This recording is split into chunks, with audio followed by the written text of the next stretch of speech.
Did you hear that? I did hear that. I think that was a water pipe. Ooh. Your drill is like on fire. No joke. It's like 6 inches too high. Oh man, it's in there. It's in there. Get it first try? That's awesome. Dean's already run into the first challenge. So we just got back from Home Depot, buying all the parts that we thought we could conceive to get started today with drain lines. That's a loud sound. So we're gonna use 3-inch pipe on the outside and 2-inch pipe in between the rows. Let's start by running the outside run that is 3 inches and start setting levels and things like that. Oh, that's true, we do have that. We can go around that somehow though. Yeah, you think? We can get all the way on the outside done. Meanwhile, while we're working on this, I'm also going to drill all the totes. You know, they look at you crazy when you're at Home Depot because this is more than a house would need. What do you need all those fittings for? Oh, fish tanks. And then they go, what? And it's a lot when you got to go, oh, we need a pipe to go from there all the way around to there. You got to tie in sink, tie in every aquarium, tie in every single drain to every one of these totes. So, you know, think about it like this. That's a sink, that has 1 drain. That's normally what you have a plumber do. Now we need 80 of those in this room, basically, 80 drains. So we gotta plumb in 80 sinks. We need, you know, water coming in, we need water going out. So now the plan that Dean has devised is we're using the laser level again, and we're putting tape on the wall. And what this is gonna allow us to do is measure from our line to ensure that we get proper sloping for all of the drainage. Because water does not run uphill. And it just gets exponentially hard the more walls you have to run. Like it has to slope down this hill, down that hill all the way over there, then down that hill all the way over there. And so calculations, and it'll be a lot easier to go, okay, well yeah, every feet, let's drop it, you know, 1/4 of an inch or... Right, we also got to consider the slope on these center ones. Yeah, we have to slope all of these to there. Yeah. That has to slope there. And so it's a fine balance. We've gotten better at it over the years. We've done more and more buildings, but it's still not easy. If you don't plan, you get to a point where you're like, oh my gosh, we got halfway down the wall and there's not enough slope to get to the end. Or when we built the store, we used chalk lines and we did that and that worked pretty good. This laser system might work well too, but we don't want to mark up the walls. So, all right, so at this point, it's now been about another 1.5 to 2 hours. We've done nothing, although we did a lot of planning and we went and bought more parts, another couple $100 worth of parts, just because it's gonna be tight. We changed the plan a little bit.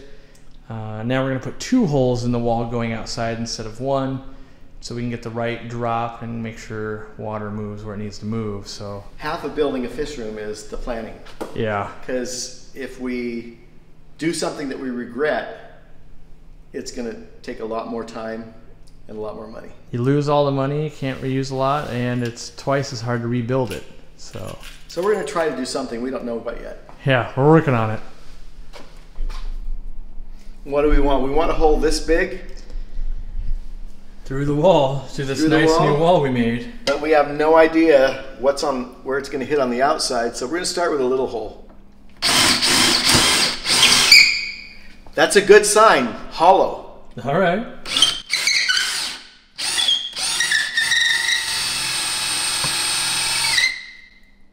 Did you hear that? I did hear that. I think that was a water pipe. Oh, good.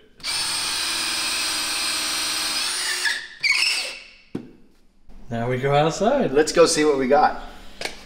Look at that, Corey. Not bad. A little bit of insulation. It's right where we thought it was going to come out. 6 inches to the left and you hit the gutter. You got it. A foot up, you would have hit power. Well, that's what I was worried about. Yeah, I know, me too. All right, Dean, the pressure's on. All right, we're going to find out what's really back there. If you make a mistake, you have to redo this whole wall. I realize that. Yeah. Okay, you ready?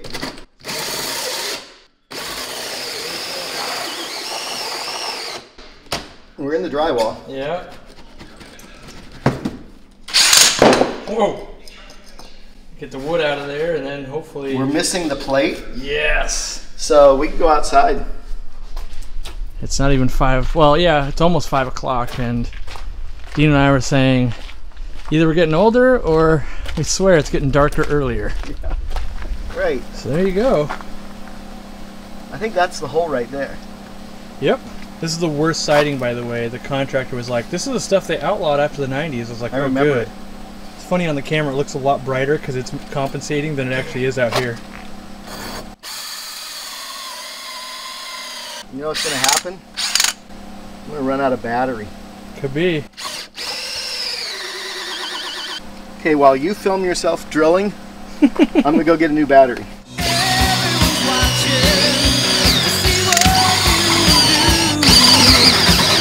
We're out of battery. Oh, maybe not. It's definitely low, though.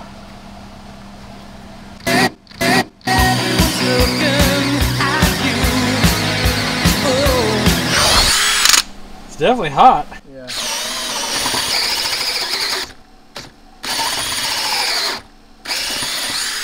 Your drill is like on fire. No joke. Should we grab mine, let yours rest so it doesn't break forever? It might already be broke. Oh, it smells like burning plastic, man. It's done. Oh, we're so close. We'll grab mine. We'll break mine next. Okay. Oh, no. You know the rule, right? Yep. I gotta buy you one now. That's the rule. That's my rule. If you break a tool while working on my project, I buy you a new tool. Because if I had been doing that with my drill, someone would be like, you gotta buy a new drill. And no one should ever have to be out while helping someone else. He doesn't know it yet, but I'll order him a whole new drill package tonight for his help. And, you know, that thing just took a beating. Which mine could take a beating right now, too. It's not good. But you gotta do the right thing. Remember that. Do the right thing when people help you. Look how much the water's flowing over here. It's not even raining or anything, but this all feeds into my pond.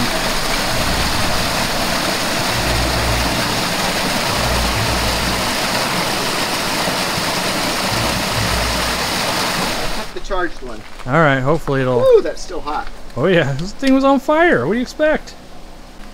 Alright, here we go. So what is this now? I noticed that in the make of this thing. Yeah, how you can spin it one Yeah. way. Doesn't need to spin more? Is that good? Are you... Alright. Alright, so here's our jig to drill holes. As you can see, we get the center hole just right, pull it out, we're going to drill that. So first step, place where it needs to go, grab my drill, just like that. That'll make sure the hole is going to be centered. So now we back it up. Pull this out. We've got the one original hole. Now we can finish going through like so.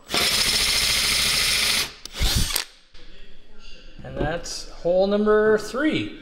60 more to go at least. So now, instead of time lapse or anything, I'm just going to get the rest done, or at least a bunch done, while Dean continues to work over in the corner.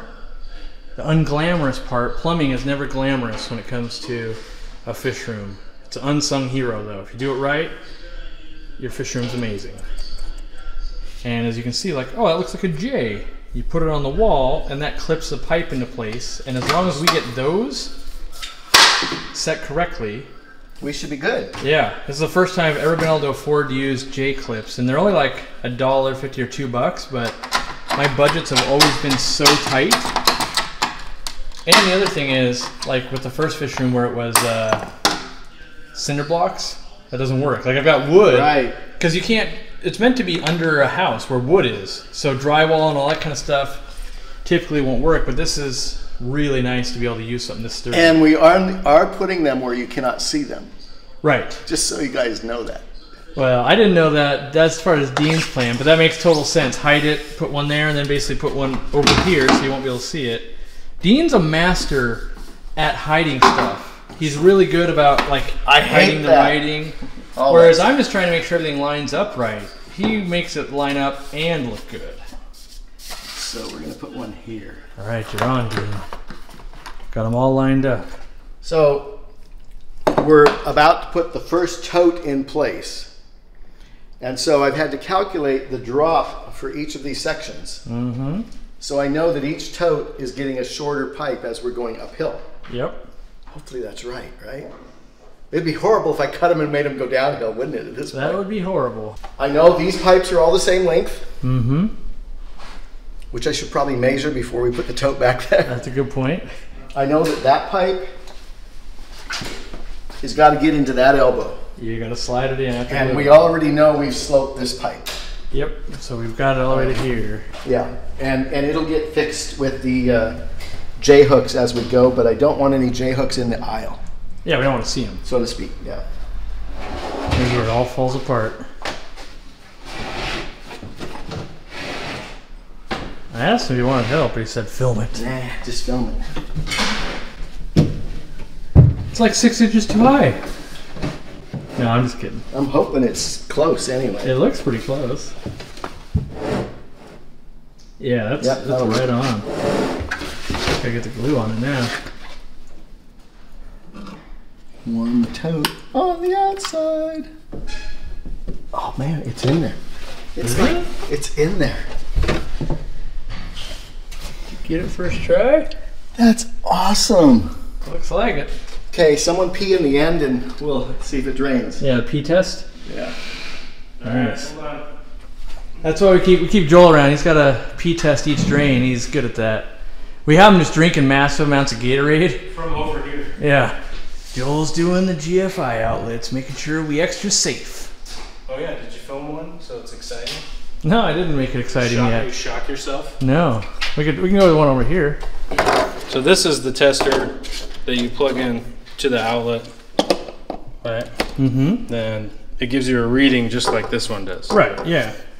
But this one, when you turn this on, you can go to your panel and it'll Identify which circuit? identify what Nice. breaker it's on, right?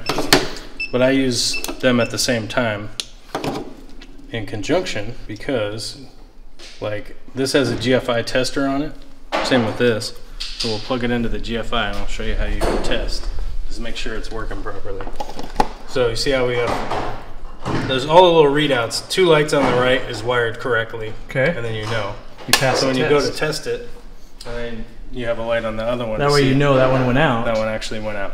And then you Nice. just turn it back on and you have the lights come back on, lights come back on.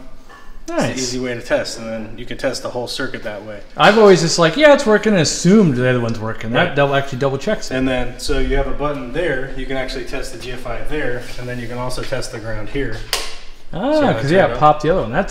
That really makes sure it's actually working and not just Yeah. the one's working. And not just like, oh, just the outlet's Yeah. working, but you can actually, so that's how you test. So on the GFI circuit itself, so like on the outlet itself, so you have line and load. So the load's always covered with this yellow tape, so you don't Okay. accidentally wire to it. All right. So if you had this GFI by itself, your hot leads would come in, you know, your hot and your neutral would come in here, and then ground on the bottom, and it would just be there like that. So any other outlets that are attached to it get wired in down here. So down the line is protected by the GFI also. Nice. So if anything ground faults in the other outlets, this thing will turn off all the other ones. And this thing only costs like 10 bucks. I bought one of those when I was buying a house, so I could test them myself and be like, how crazy is this? And these are only, yeah, these are like 10 bucks. So if you own a house, you can just go plug these in. And I'm going to tell you right now, first time I bought a house, checked every outlet. When we bought this place, I didn't hand check. Guess what? We basically had to redo everything. We've now, I say we, mostly him, but we have gotten this whole thing plumbed. Drain only though. Yes, Right. drain only. But that's the big thing is, I mean, it's like I tell anybody when they start their fish room, drains first, air, water comes afterwards. And then we've been putting extra things, so we put in a clean out. That way, in case something ever happened, we can get in the end and run a snake or something like that. And then also we have this special pipe. This was my brainchild slash ask, and that is so we can drain water. Yeah. Now, we can't siphon to that. No. But we already talked that you would use a pump. Yep. And we could hang like a python hook in there. And yep, if I ever need to drain this tote as far down as I can because I got to catch the fish, I can pump the water there. Now we're going to put some more of these in, but these are basically drain access points. Right. To be able to make sure it's really easy to get water out of this building if that's what we want to do. While he was doing that, I was working on drilling. Got to drill each one and put a bulkhead in each. So you can see there's one there, and then there's one there. They sit so that they don't hit each other. So you've got one on this end and one on this end, so that way when we go to plumb it all the way through, they won't have two trying to plumb at the same point. Right. So you can see that, you know, a little bit down there. But yeah, we're gonna have to tie stuff in, and so that's the next row to work on. And we're gonna put the camera down and work on it. There you go.